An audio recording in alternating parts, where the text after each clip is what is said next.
welcome to another episode of the Wisdom Speakers and Seekers podcast. My name is Jennifer Regular, and I am the Soul Illuminator at Lighting the Path, and also your host here at the show. This is where I get to bring people from all around the globe, and it's so exciting for me to hear different perspectives and yet similar stories, and hear messages from people who are wanting to inspire and empower you to really become who you came here to be and do what you came here to do. And today I have a guest here from Washington in the United States, and it's Dr. Thomas Griggs. And he has quite the story, and I'll tell you a little bit about that. He began his professional career as a marriage, life, and family therapist and a clinical psychologist. He studied transcendental meditation, clinical hypnosis, world religions, evolutionary astrology, chaos theory, past life regression, psychic practice, and multiple schools of bodywork. After facilitating personal transformation for over a decade, he turned his focus to working with organizations and groups, becoming an expert mediator, culture change guru, and an organizational turnaround artist. For over 3 decades, he has worked with executive leadership teams from coast to coast, helping rebuild splintered communities and saving entire organizations from extinction. His clients say he gets people to talk with each other when no one else can.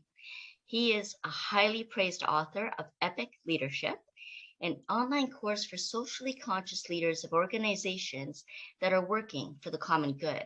Today, he's here to discuss personal transformation and action in the world.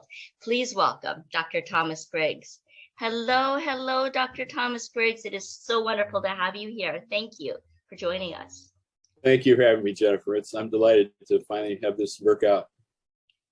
Yes, absolutely. And it sounds like you've had an exciting life. A lot of curiosity seems to have led you to different forms of study.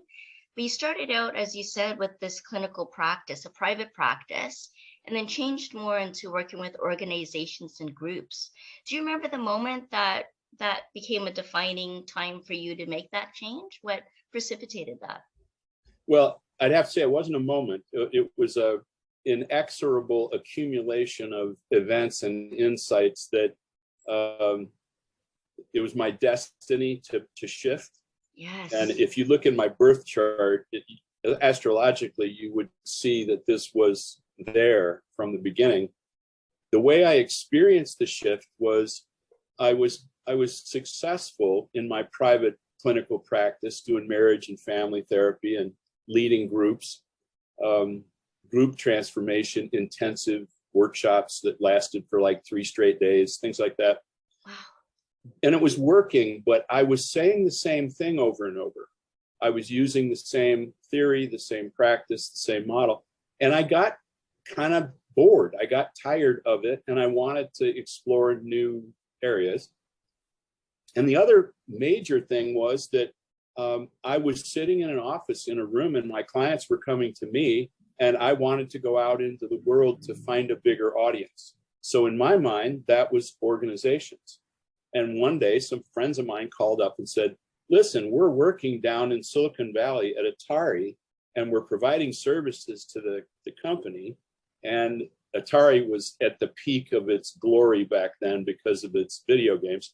Yes. And they said, would you like to come and work with us? And I said, absolutely. Yeah, I'd love to do that. So I moved into working with employees and their families, but the companies were paying for it. It's employee assistance program. So yes, that was my entree into the world of business from clinical practice. And I moved back to North Carolina from Northern California and opened up an office to serve IBM, who had, 13,000 employees, I think, in the research triangle there. And so what opened up for you? How did that expand the kind of work you can do and the reach you had and the kind of impact you were able to have once you made that change?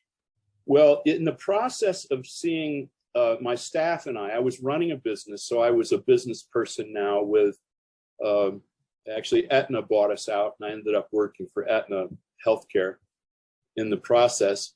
But aside from that experience, in the process of delivering these programs, we had a lot of contact with managers and supervisors who were dealing with troubled employees. And so I became very familiar with helping them manage difficult people and difficult situations like threats of violence, things like that. And so I became comfortable with senior executives, the medical department, the legal department, personnel, human resources, whoever, all those folks. So it became natural that I would end up being a consultant to organizations through those groups. And what kind of transformation did you see through that, Dr. Thomas? For me, it was just, I wanted to see how much influence a heart-centered approach and a compassionate, caring approach could have on a whole department or a whole organization. Yes. Now, IBM was way too big to impact, but for me, I could see the difference it was making in larger and larger groups of people, and that was exciting. I was enlivened by it. And what kind of things did you see? What kind of transformations and experiences did you see in the people that you were serving? Oh, geez. I have the results of that love. I have a whole file full of stories of individuals who were in crisis that we worked through. But it wasn't so much about the personal transformation. It was more about what does it take to get somebody back to work or get their lives back to normal. So we weren't working in the insight-oriented space of personal transformation. We were helping people get back on with their lives, and we were using brief, problem-focused, short-term therapy approaches, basically just to get people moving again, and then they could come back and see us later if they wanted to for something else. But it was not about long-term transformation. Right.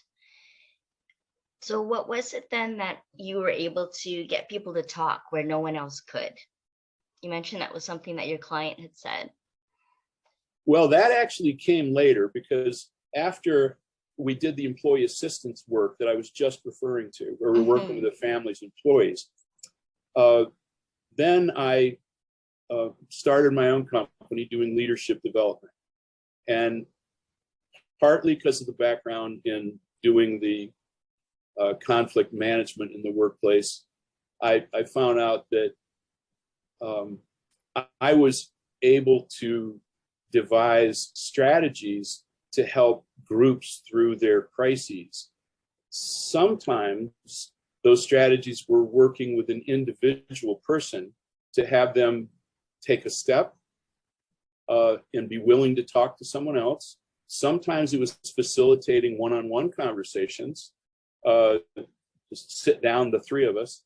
And sometimes I was working with an entire group to have them be organized and willing to speak with one voice to another group. So it was getting increasingly complicated. And all of that came into play. And we also had to, of course, pay attention to rules and regulations and policies, procedures in the process. Sure. So that's kind of the difference in the working in the business domain. There are all those other factors to be taken into account. So I don't know. Does that answer your question? It answers my question. I can go down a rabbit hole. So catch me if you see me disappearing, let me know. Yes.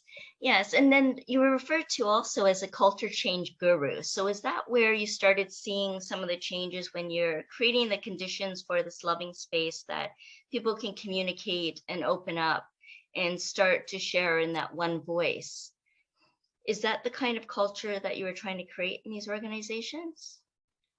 Well, the way I think about it is it's not so much what I have in mind to do for the organization. It's more what the organization is needing, what they're struggling with. It comes from there. Okay. And so the way I think about it is this concept of organizational virtues. And so like a value of some kind. So the city or the nonprofit or the startup or whoever it was, the company would say, we want to create a culture of something, whether it's respect, inclusivity, excellence, execution, any of those things. It turns out that the architecture of culture creation is the same across all of those virtues. So if you have a model for how to create an equitable community, an environment of inclusion and respect for cultural differences, you've got the model to accomplish any other culture change that you might be interested in. And that's dependent on a fairly sophisticated multi-level approach, which I could go into, but that's sort of the details of the black box technology, as they call it. Okay. So Thomas, how does this relate to the bigger picture, like the world and the nation? Do you think those same principles of culture change that you use in the organizations, could that actually take effect in the bigger world? It does have an effect. It's more that there's a parallel process. Okay. That for an individual to go through a personal transformation, 4 things have to line up. Okay. There has to be a new belief, a new idea, a new thought, paired with a new emotion, like hope as opposed to doubt. And then there needs to be a new action, a new behavior that will create the life that I want. And the 4th variable is a relationship. Am I in relationship with somebody who is modeling the change that I want to become? And do I have a relationship with people who are supporting me? So those 4 things, the thought, the emotion, the behavior, and the relationship, when they line up, then personal transformation happens and it sticks, it lasts. And that's based on some research. The parallel in the community level is that if you take somebody like Gandhi or Jesus the Christ or Mandela, you can see that they followed a similar path, that they came up with a new idea that became a shared belief in the community, and people were talking the same talk, and they had a shared emotion of rebirth or hope or compassion.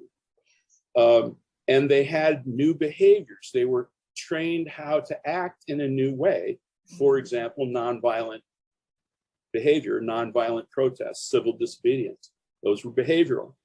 And then there is the important relationship of the community that was binding them all together, and an example of somebody like the leader whom they identified with and who modeled these very principles, which is why Mandela and Gandhi and Christ obviously were, worthy of emulation. So when those 4 things line up in the community, it's parallel to the 4 things that line up at a personal level. As above, so below is what I call it. Yes. I love that. I love the idea too of community being coming together in unity. And that's when you can really do that unification, really bring about that unification, then you can just imagine the impact and influence that would have in the world. It could actually cultivate global harmony, global coherence as we come together and align in that. Let me say something about that, because a lot of people wonder, I used to wonder, is it really possible to change the world, like a large system? And the answer to that is no, not immediately, not directly. However, it is entirely possible to find a group, a community, and have that group or community go through the transformation that you're looking for. And from there, it can spread to other groups and communities until it becomes a worldwide phenomenon. Yes. But you have to start locally, and it's the technology of not just personal transformation, but it's also the technology of group transformation and evolution, where you can prove that change is possible. Yes, absolutely. And I'm curious too, Thomas, because there's a lot of other topics that you studied, like psychic phenomena and body work and meditation. So how did that all factor into your life?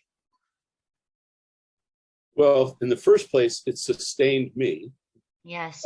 So that I could keep going, keep studying, keep working, and to do so in as human a way as I could. But also in the domain of personal and group transformation, there is a very important role that personal level evolution has to play. It's not the whole story, but it's a key component. So I look for how it is that a client, an executive, a leader accesses a wisdom greater than our own. Mm-hmm. I want to know what their connection to the sacred is, however they get there. And there's a lot of ways to get there. Studying world religions and world literature helped, all the stories that are out there. If I can find how they can get to that source, then I can support that. And there's a lot of ways to do it. So that's how it fits into the larger model as one of the things to look for and support.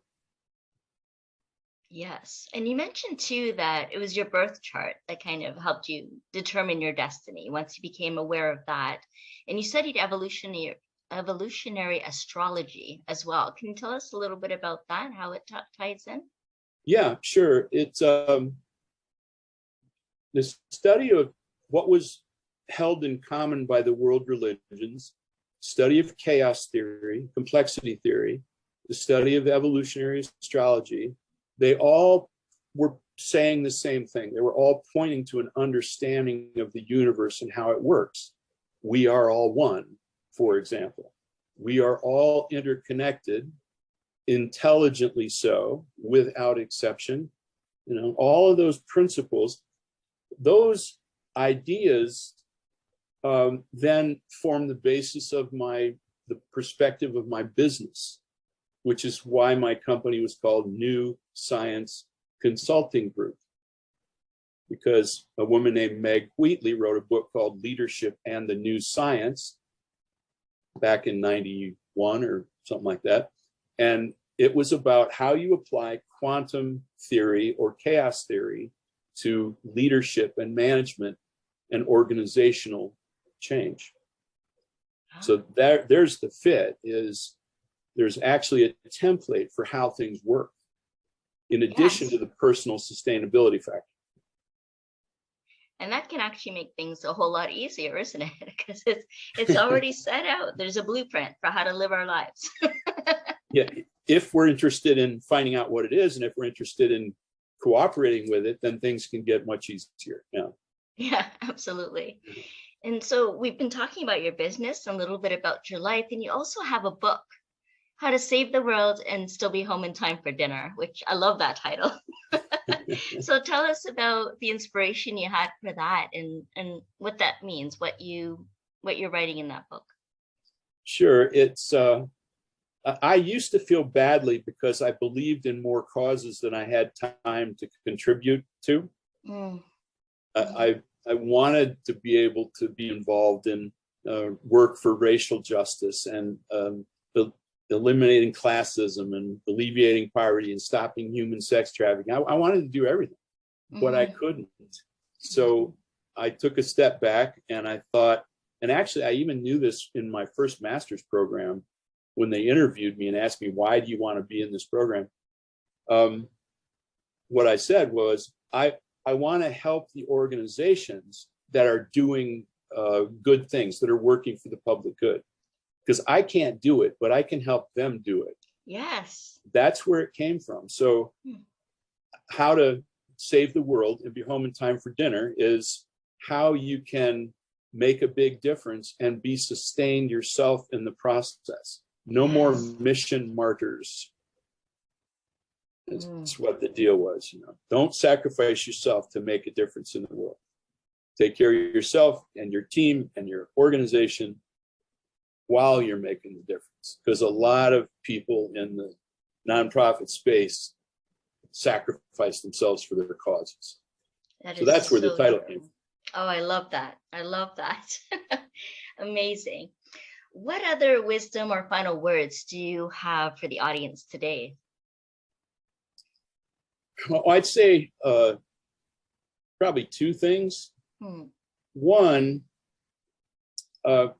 get involved, because being involved and going out and making a difference and being in an organization will tell you what personal transformation you probably would benefit from. It can dictate your personal growth path because it's telling you what the world needs you to do instead of you just deciding what you want to do. Those are not necessarily the same thing. So I found that being in business and industry and working with organizations, that the demands that are placed on me, they're really drag me into evolution in ways I otherwise wouldn't do. Not unlike what a marriage can do. You know, we make changes in a bonded relationship that we wouldn't be willing to do otherwise. Right. We make them because we're committed. So that's one thing I'd like people to know. And the other is, don't choke on the psychological pill. Don't make the mistake of thinking that everything is about somebody's psychology or personality. I was a clinical psychologist and I gave up the profession because the way the world works and what we can do operates at so many other levels. Relationship and group and public connection, like the social media, mass media, and also, you know, changes in the law. All those are valid enterprises for us, not just focusing on personality and psychology. Absolutely. And I get to say that because I used to be one of those. Yes. Well, we all have to start somewhere, right? Yeah. You don't have to start at the personal level, but at some point you're going to want to include it. You know, yes. That's the other thing. So. That is true. That is true. Wow, this has been so wonderful. And I'm wondering, when people want more, if they want to hear more from you and your business and what you do for them and for the organization, how can they get in touch with you? Well, if they can remember my name, they can find me, Thomas Griggs. So my email is thomas@griggsleadership.com. Website is griggsleadership.com. And those are ways to connect with me. And then when the book comes out, maybe I'll have a little flyer in there that you can, you know, send in a coupon and get a free ice cream cone or something. Awesome. That sounds amazing. I have one last question for you. What would it take to become an epic leader? Thank you for asking that. To me, an epic leader is like a wizard. It's somebody who knows how to organize a band of other superheroes, hobbits or whatever they might be, and organize that group of superheroes to accomplish a great task. That's what a wizard can do. Yeah. And all the superheroes have individual talents at each of the different domains of leadership, like the personal level or interpersonal or group or whatever. But the wizard is the one that knows when to bring them into play and how to get them to work together to overcome any obstacle. And the wizard has vision too. So an epic leader is somebody that learns how to think and act and lead like a wizard. I love an archetype of wizard. Yes. Yeah. Oh, I love that. Thank you. That's awesome. Sure. You bet. Well, it's been such a joy to have you here, Dr. Thomas Griggs, and to all of you that have been listening and watching here on the Wisdom Speakers and Seekers podcast. I love having you all, and I hope you'll join us all again. Again, thank you, Dr. Thomas Griggs, for being here. Thank you for having me. It's been a treat. Okay, we'll see you all again next time. Take Bye care. for now. Bye.